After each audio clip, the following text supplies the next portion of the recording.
સાંભળો છો ઈશુના પપ્પા? હા. જમવામાં શું બનાવું? તારે જે બનાવવું એ બનાય, હું ખાઈ લઈશ. કહી દો ને શું બનાવું? સેવ ટમેટા બનાવું, સેવ ડુંગળી બનાવું કે ડુંગળી બટાકા બનાવું? બોલો. તારે જે બનાવવું એ બનાય. મને પૂછપૂછ વારંવાર પૂછપૂછ ના કરીશ, બરાબર?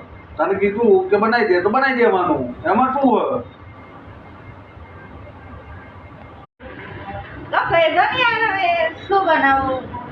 તમને સેવ ટમેટા ભાવતા નહીં તો પછી ડુંગળી બટાકા બનાવું, કાં તો તણે બનાવી દો. તને કીધું તો ખરા, એકવાર તો કીધું યાર કે જે પડ્યું એ બનાવી દે યાર. વારંવાર મને પૂછપૂછ ના કર, મારું માથું ના કરી દે. જે પડ્યું એ બનાવી દે ને તો એક કામ કર, એ હે ને મને બનાવી દે. ચાલો તમને બનાવું. આવી જાવ કઢાઈમાં. સેવ ડુંગળી નહીં ખાવું, સેવ ટામેટા નહીં ખાવું, ડુંગળી બટાકા નથી ખાવું.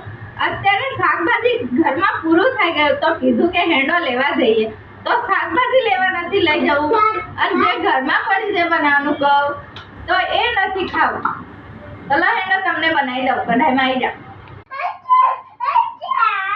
આ તો મારું બૈરું યાર, અક્કલ વગરનું બૈરું, અક્કલ વગરનું કીધું હોય એટલે માની લેવાનું, બનાવી દેવાનો. મને કઢાઈમાં નાખવાની વાતો કરે. આનામાં મગજ જેવી વસ્તુ હક નહીં.